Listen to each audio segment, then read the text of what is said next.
This is reading the field memorandum for the Russian soldier. The cover page reads, "Friends, revere God, love the Emperor, remember your oath, obey your commanders, fight bravely and all will fall before you. God is with us and none against us." By Suvorov.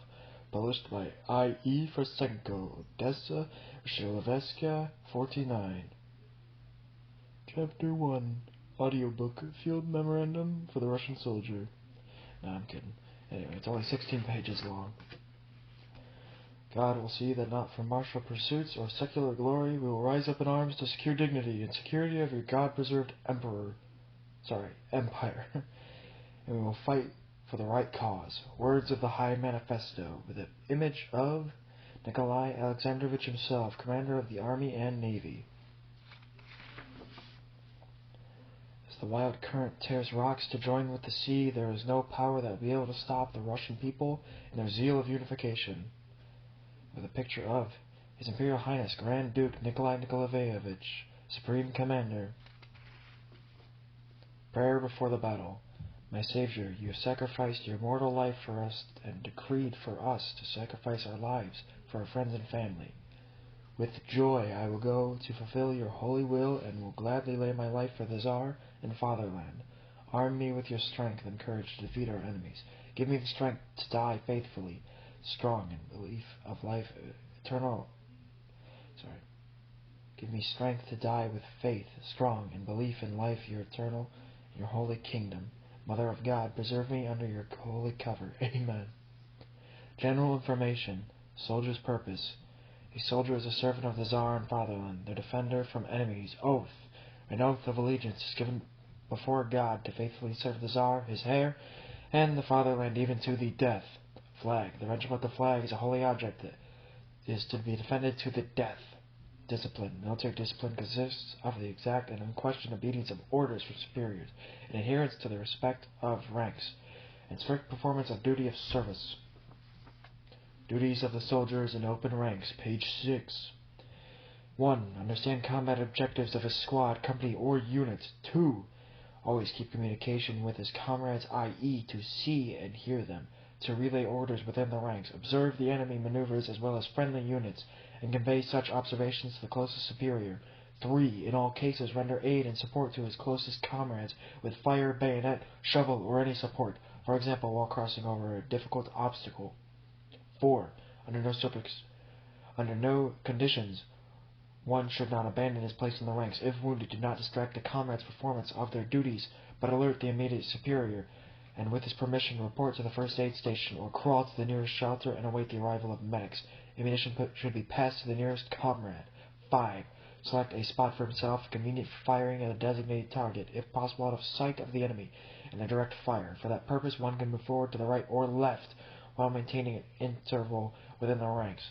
One should be cautious not to disturb general movement of the line and not impede movements of the neighbors. One should construct a rest for the rifle at the command of his superiors or by his own judgment, as well to construct shelter from enemy observation and direct fire by using equipment and whatever is available, such as sandbags or shovel, etc. 6. Open fire on the order or command of a superior only at distances which prescribed fire from fixed sight. Also, if not forbidden by superior, one can open fire at a target of opportunity, selecting rate of fire from one's own choosing. Page 8. Number 7. At command. Radko, Nachkai. In order. Begin! In fire in turn by command indicated by squad leader. At command. Shasto, Nachkai. Rapid. Begin. This is Russian translated into English. Nachnai is begin. Chasto, rapid. Radko, in order. So on and so forth. Chasto, Nachnai, rapid, begin. Fire without an order, but in any case, carefully taking aim and selecting targets.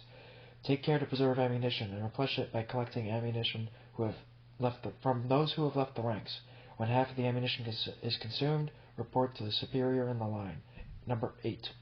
At the whistle of a squad or company commander, stop firing and turn the head towards his superior. Number 9. During movement of a squad or company, maintain direction indicated by a superior and, if possible, an interval between soldiers. If possible, one must Must use terrain to conceal movements of the units. Rifles should be carried on the sling or however is convenient. Page 9. During running movement of the unit, at the command, Vpred, Bergon. Forward, run. Mind you, I don't know much Russian. I'm probably butchering the pronunciation. Quickly jump up and run towards an indicated object or an indicated direction. Run in a crouch or so to the present or smallest target for enemy fire.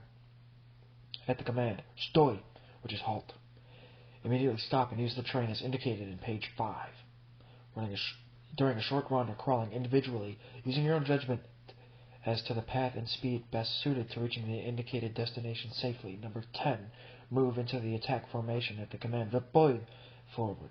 Quickly jump up and move in the direction indicated by a superior while continuing, if not forbidden, to fire at the enemy on the move.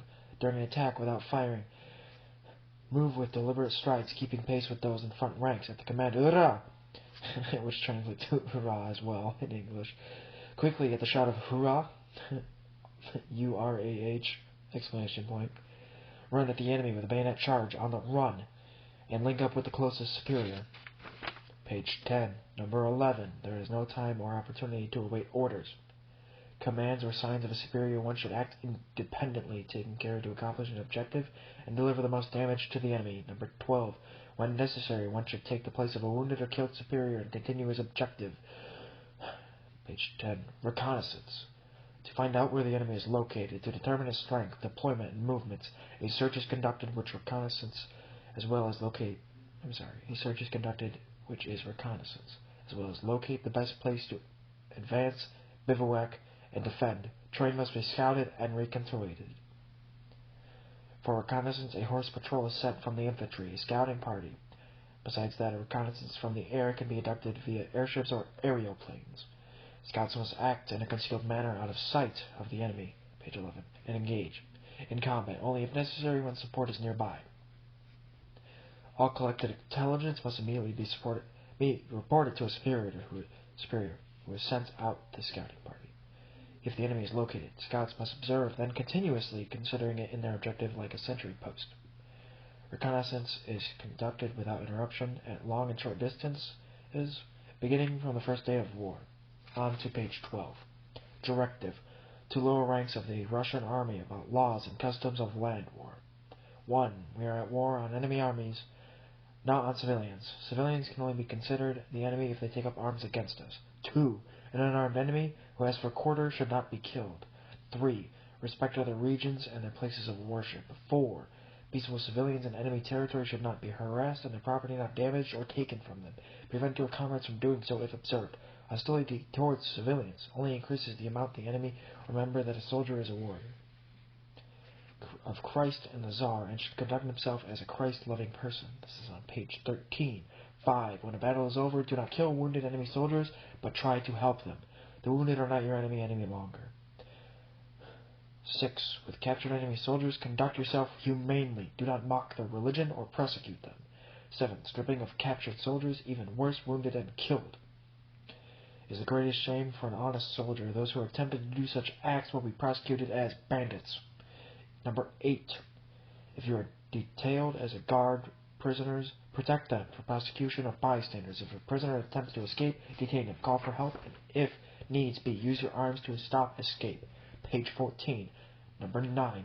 Fields, tent, and houses where sick and wounded are quartered, always marked by a white flag with red cross. In such places, do not shoot and don't break in. Number 10. Do not attack enemy people, even if they are wearing an enemy uniform. If they display a white armband with a red cross, they take care of the wounded. Number 11. If you see an enemy with a white flag, do not shoot him, but conduct him to your superior. This is parliamentary and such a protected person. Page 15. Advice to the soldier before battle. Every soldier must firmly know following general rules for battle. Number 1. Die yourself, but against your comrades. Number 1. Die, but assist your comrades. Whoops. 2. Push forward, even if it is a great danger. 3. Do not be afraid of death. As hard as it is, you will be victorious. 4. If life is difficult for you, it is as hard for the enemy, and maybe even more so. You can see your hardships, but you do not see theirs. Never despair, but always be daring and stubborn. 5. During defense, attack, not just defend. The best defense is a daring offense. 6. In battle, those who are courageous and stubborn will always defeat those who are strong and skilled. Victory is not certain at the first try. The enemy can be stubborn, as well as sometimes it can take several tries to defeat them. If the first 3 attacks fail, attack again until the objective is accomplished. I feel like they didn't change much going into World War II. Number 7. More or less skilled orders make victory easier and lessen losses, but only to a degree. Those who decided they would rather die than lose will be victorious. Number 8. Whatever obstacles meet you in the way, think of a way to overcome them and not about their difficulty. Page 16. Number 9. Decent unit has no rear nor flanks, but only a front where the enemy is. 10. An unexpected enemy may appear. Don't forget that they can be beaten with fire and bayonet. The choice is obvious and forming ranks is secondary. If the enemy is close, attack with bayonets. If further than the first, fire then with bayonets. Number 11. There is no situation which one cannot emerge with honor. 12. In battle there is no relief. If you join the battle, fight to the end. Support is possible, but relief is not. 13. When fighting, assist the healthy, and those only when the enemy is defeated, return to help the wounded. Those who care for the wounded while leaving the ranks are coward and not caring people. Medic teams exist for such tasks. Number 14. Being in charge, do not interfere with affairs of those under you. When you see they are being led properly in combat, you have plenty to do yourself. Those who do not attempt to perform duties with others will derelict their own.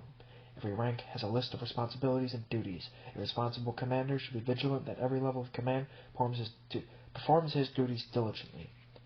Last page, number 17. Methods of protecting health on the march. On the march, one must take care of one's uniform and boots before the march. Carefully inspect them.